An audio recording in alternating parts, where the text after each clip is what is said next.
despite the policies to strengthen the Nigerian naira against the foreign currency, like the dollar, the foreign exchange market remains volatile. The foreign exchange market is the biggest and most active financial market in the world. Every day, participants from all over the world engage in trillions worth of foreign exchange transactions. The trends on the international market sometimes dictate the direction of a country's economy. And President Tinubu says he is doing all within his powers to ensure that the economy improves. The 29th Nigerian Economic Summit, the President is a special guest of honor here. He highlights ongoing economic reform efforts, adding that challenges occasioned by removal of fuel subsidy and exchange rate unification are only temporary, as efforts are continuous in ensuring they are eased. The President also adds that his government is committed to giving Nigerians improved livelihoods and a level playing field for all. He adds that he is confident that by working closely with the private sector, financing the country's infrastructure stock can be achieved in the shortest possible time. He also assures of government's commitment to meeting its foreign exchange obligations. Championing a credit culture to create an inclusive economy for all of us, to discourage corruption, in addition to strengthening the effectiveness and efficiency of our anti-corruption agencies. Our government is committed to delivering improved livelihood and positive economic outcomes which Nigeria can tangibly feel and experience. The President also made known that the implementation of the student loan program, which was signed into law earlier this year, will begin in January next year. He sought the private sector support in driving economic growth, while also asking that deliberations at the summit bring about recommendations that will help actualize the nation's economic development objectives. By January 2024, the new student loan program must commence. Talks at the summit are centered around fostering a culture of innovation and creativity, fiscal and monetary policies, as well as strategies for inclusive development, amongst others. Today, Mr. President is holistic in its conception and reflect both the renewed hope agenda and the eight-point agenda. Our nation stands at the critical precipice, and our challenges demand immediate, concerted efforts. We need to act now.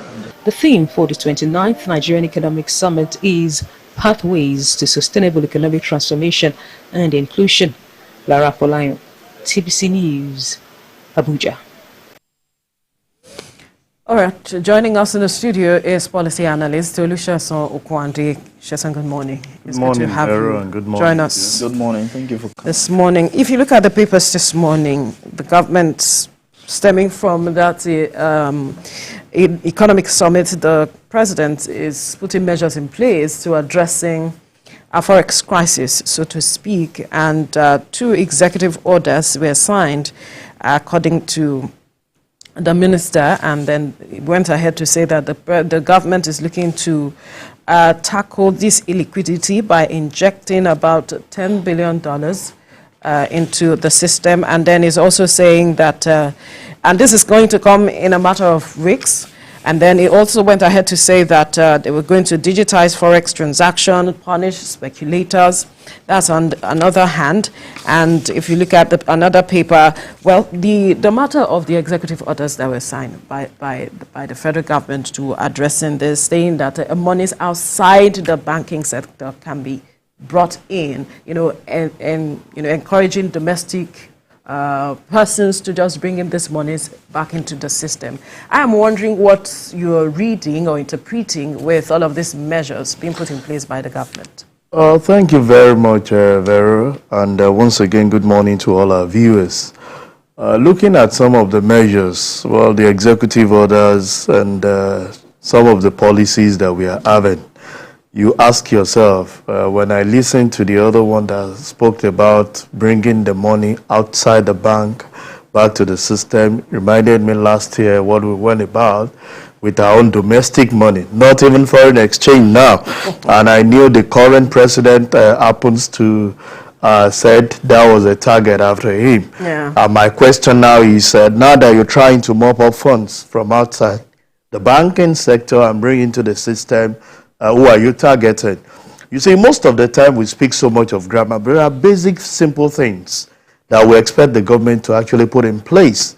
Well, first and foremost, this crisis, I remember 2 years ago, I was with one of your uncle who no longer works with you, and it was as if we were prophet of doom, looking at this speculation that dollar will rise at this level.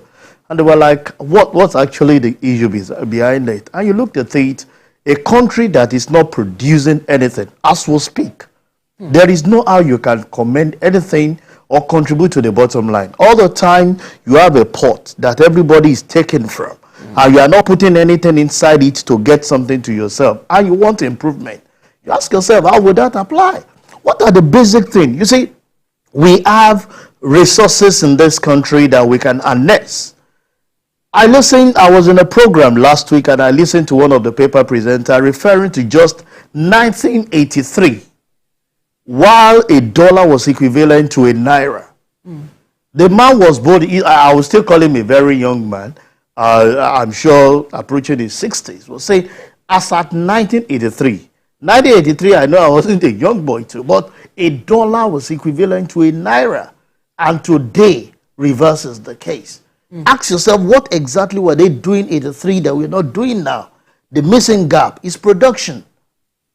How many of our industry do we have that are functioning today that we can boast of to say the natural resources that we have, we are tapping into it, refining it locally, or making, processes to use them locally and give them to the outside world to earn anything for you?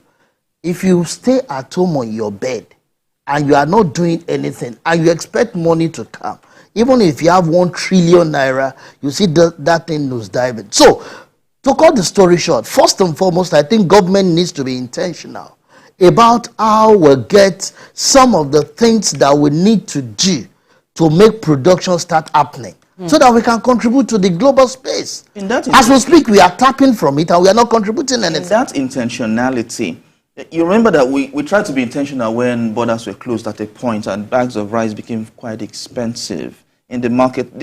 We don't produce anything like you said. But even if we're trying to be intentional, don't you think it will have a ripple effect on us negatively? Because prices of food right now is quite expensive. Because the government created the lacuna without having a price control mechanism. You see, as government is having its own, the citizen on their own look for lacuna within government space to exploit. You see, when the new CBN governor came up and said he's really taking off for the 3 items that he should be open, people criticized. I was on a special on the program, and they said, why will you support that? So it's killing our industry. And I asked the question, when those things were actually placed on ban, what value did we get? The value we got is, first and foremost, it's really not competitive for an average Nigerian to produce anything here. Where is the power? Situation where you are buying diesel to run your organization 24 hours at over 1,000 naira. You want to compete with a country that they have power supply 24 hours.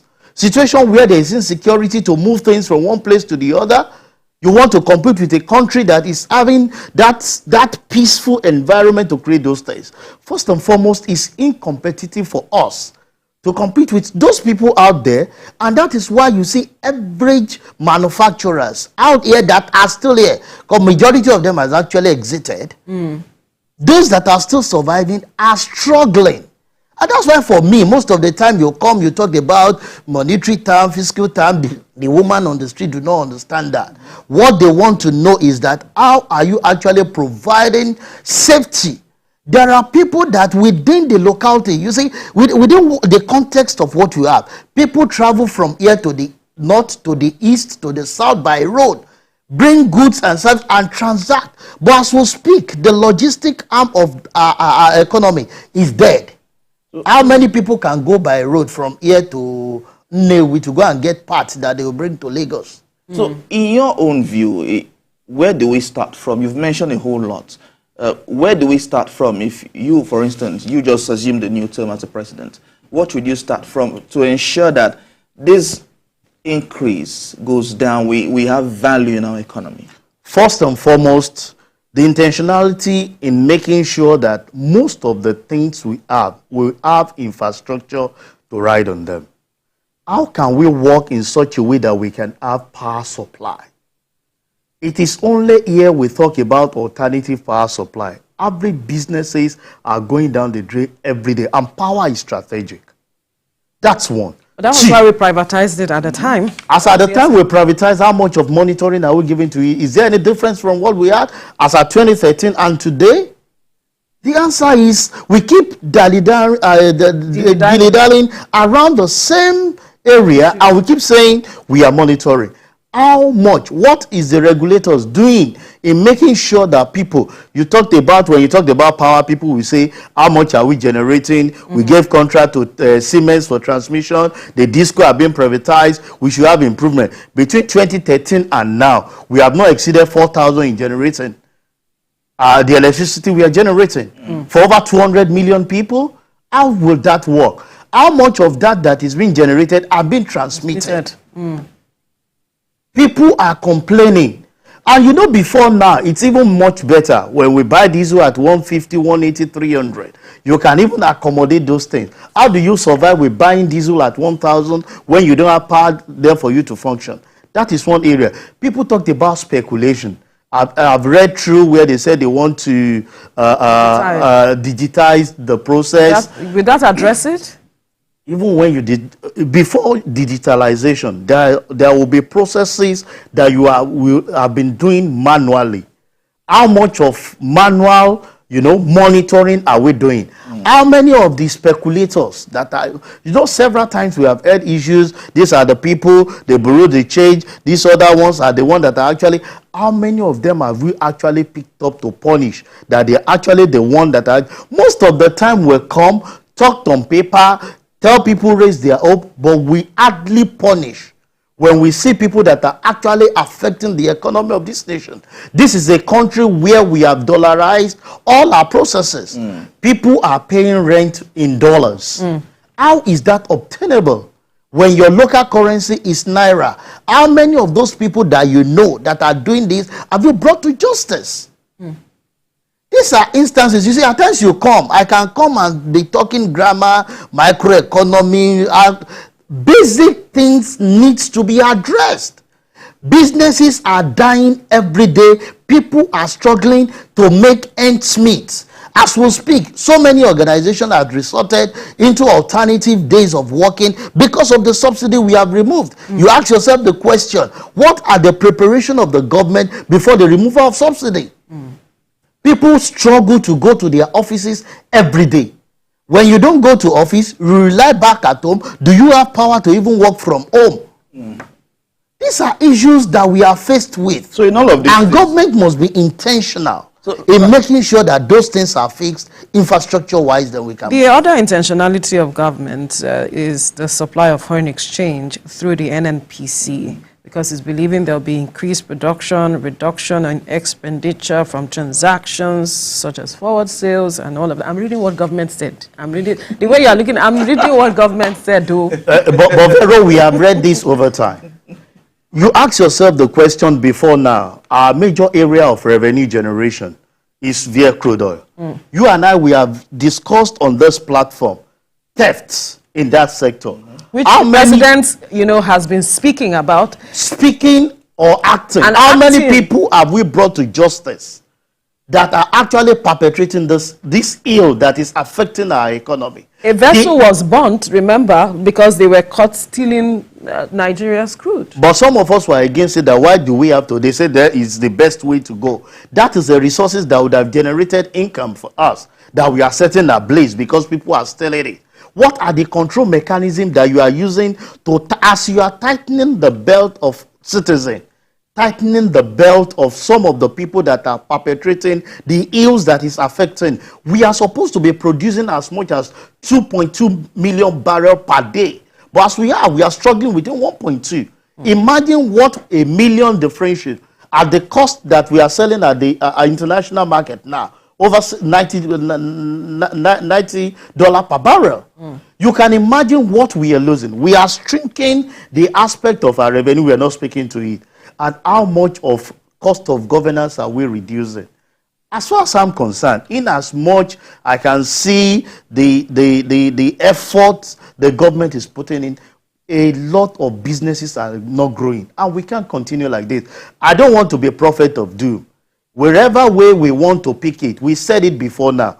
Area where government, you see, the major people that contribute to the bottom line are the middle and the lower cadre people. But where are they today? A lot of them cannot even survive the test of time. So you are saying that if something is not done in the immediate, there is, you say you're not a prophet of doom, but you're not seeing, but as at 2 months light ago, in I'm the not end of the seeing the tunnel. light as far. Whether you want to digitalize the process, we've heard about these people speculating. Who are the speculators? If you are saying there are speculators, that means you have idea, a glimpse of people doing this. We've had it in terms of... Is it so difficult to get a hold of these people? Because the same question, if you ask me, Vero, will I ask? The same question we've been asking the government. There was a time they came, the last administration came up to tell us that there are people that are after, behind the insecurity that we have, over 400. Up to today that I'm talking, I've not heard anyone that has been caught and punished. We've heard about speculators. Right from the period when this thing was 300, we've been hearing of speculators. How many people have they caught and brought to justice? To say you are one of the people that is sabotaging the effort of the government, have the power and the will. But the CBN governor, former CBN governor at a point, sanctioned Aboki FX. When he sanctioned them, what improvement did we get? Most of the time you don't change anything. It didn't change. Most of the time you try to punish people without preparing, you know, things that will complement that. And that was what actually the problem we face with first subsidy. I'm an advocate of saying remove this subsidy. But part of the things we said then is that, can we have our refinery functioning? Before then, the last administration promised us that their investment in Dangote Refinery by August is, as we speak, nobody is talking in that aspect again. And these are investment, taxpayers' money that are invested in those things, but we are not getting value to it. The issue there is we are not asking questions. And when you ask, nobody is providing answers to us. You can imagine if the Dangote Refinery has started functioning, the employment that is on its own is going to give, even if you are going to satisfy the domestic need in terms of petroleum. People are saying that that will, even if it is the cost of freight that you will reduce when you produce locally. And above that, I keep telling the individual, we talked about moving crude oil outside the shore of the country to refine. What about the byproduct? I'm sure you know costs are attached to it. Is part of the you talked about jelly, you talked about fertilizer. When crude oil are moved out, all those things, you see, as an accountant. But government has said that by December, before the end of the year, there's some refinery will start working. We only hear of one. But do you think, you see the trust deficit keep increasing? Because as at the last time the last administration was exited, the confidence, everything we heard about Dangote Refinery, by now I was like, whoa, Nigeria, we are having a complete change of things. But here we are, end of October, when we add then that it's going to be August, and nobody is speaking to that. Now we are talking about coming up with refinery in December. You see, the government has so much created the gap in such a way that when they speak, people just say, you have spoken. Where is the action? But are you concerned about, talking about Dangote Refinery, are you concerned about the fact that this will breed a monopoly? Because there have been talks about giving licenses to people to have modular refineries rather than depend solely on Dangote Refinery.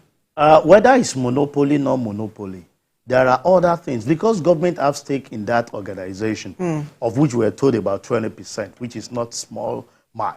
The fact remains that such control should be put in place in such a way that it will not only, it will not 20% is not a deciding stake. It's not a deciding stake, but you definitely have other people to your stake. Have you seen instances where people will only 5% in a particular organization and you owe people to you when your submission is massive, that you can owe other people with 1, 2, 3, stake in that organization to yourself to drive the way those things will go. So as far as I'm concerned, whether it's monopoly or no monopoly, can we start having operation of that refinery, at least to meet our own local and domestic use of this petroleum?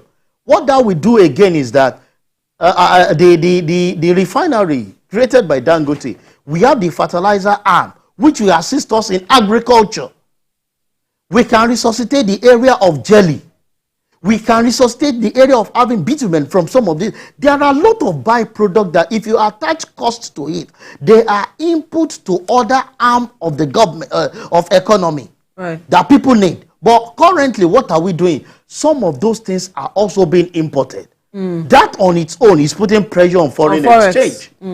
Where you need to import fertilizer that you can get from the byproduct when you process your crude oil locally. Is that not putting pressure on it? Everybody needs to run after it. When you are importing jelly that you and I need to use to make 1 or 2 things, until we are intentional about fixing things that are here locally, we need our refinery to work. Take off the pressure from foreign exchange. A lot of people, when you talked about those infrastructure, that one is there. Do you know the number of foreign exchange we expend on education sector? I'm sure you don't want to go to that area. Because the education sector locally is not functioning. Everybody, even the woman selling gari by the roadside, want to put resources together and send her children out of the country. So, are they going to spend naira when they get there? It's the same dollar. You don't want to go to the area of the health sector that even our leaders are not intentional about. When you go to the health sector, everybody wants to get the best health facility outside the country. They are not going to use naira, it is dollar. Until government is intentional about it. We have said it times with that number. For our leaders, we want situation where your children's school here. If your child is in a school, a lot of people are being displaced with the dam that is being opened. I'm sure. How many government officials are living in that area? In those areas. But imagine if some of them are living there. Would they allow that to happen? So that's another issue where people have said that we can't continue relying on fossil fuel, for instance, petrol and coal, because of its attendant impact on the environment. This is where we are making monies from, right? And now we are also having environmental issues. See, these are critical issues we must also consider. But then the government is looking at, gas. For instance, want to use CNGs as it is to cushion the effect. And then there's also the talks of perhaps we should begin to look into exploring the natural gas resource we have as a country to make some monies. Vero, most of the time, it's always a talk show. When people like us don't see the impact, I'm part of the people that will say I'm at the lower cadre that needs to feel the impact of the government. We have been flaring gases all this while. What actually is the problem that we have not been able to nip that at the bud and do what is needful?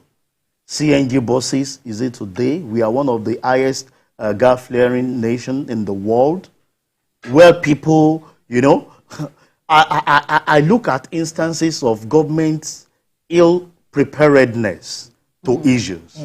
Really? Yes.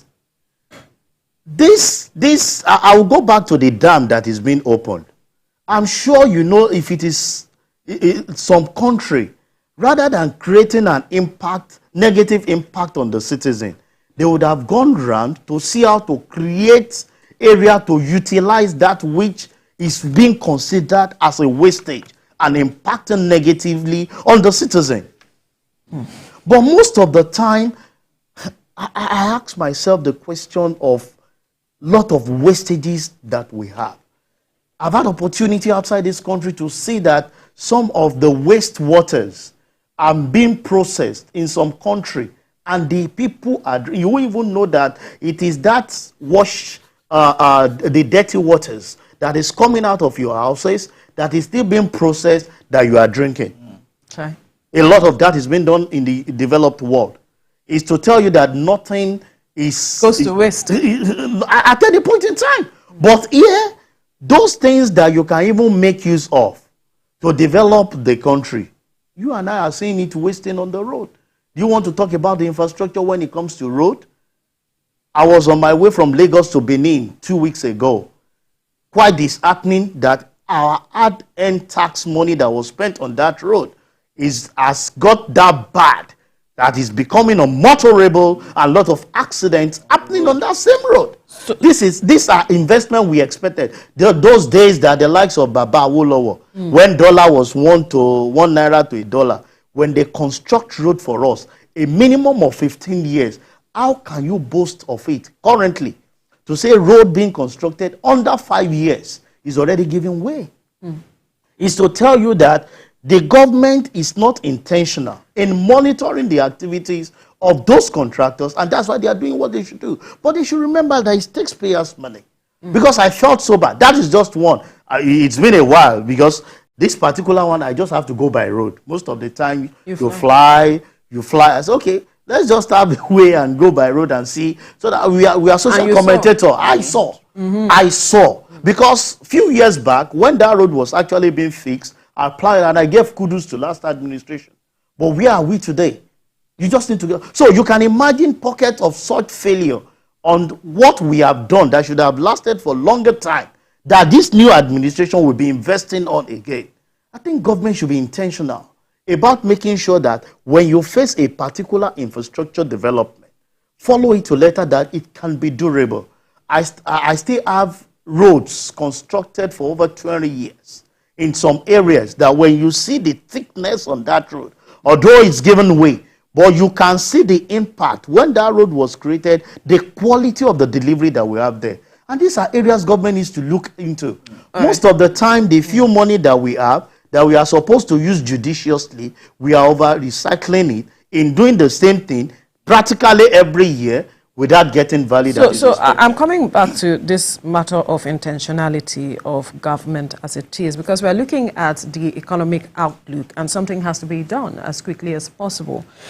What would be intentionality on the part of this administration? Because we know that when the president was, campaigning, he had his 8-point agenda and he talked about industrialization and all of it. But from what the government is doing now as it is, what will be that intentionality that will make you feel that we are moving in the right direction? First and foremost, I want a situation where contracts are easier. We have government monitoring this activity in such a way that they deliver to quality. Any defaulter should be polished, because I consider that as first area of pipeline where corruption exceeded. So in such a way where you construct this road that is supposed to last for 15, 20 years, and after 2 years is given way, the scarce resources that you have are plugged back into it. And it's not just only on roads. Even some of the constructions industry that we're developing needs to go. The second aspect of it, how can we be intentional about making sure that power is guaranteed, so that individuals can think outside the box to see the best that they can tap into. This alternative power supply that we're talking of, greener energy, emission from generators, and it can be minimized. While we're growing up, majority of us never have idea of how generator runs. But now you see a situation where the electricity distribution company are having generator in their compound. How do you manage that? It's an area where government needs to be intentional. If you cannot provide electricity, then you don't have it. So when you feel the pain, you know the pain that other people are having outside, and you reduce those expenses on that aspect. There are so many discos that are actually, culpable of this particular one. The other aspect of it is when you see something, bring those that are culpable, punish them, so that it will serve as deterrent.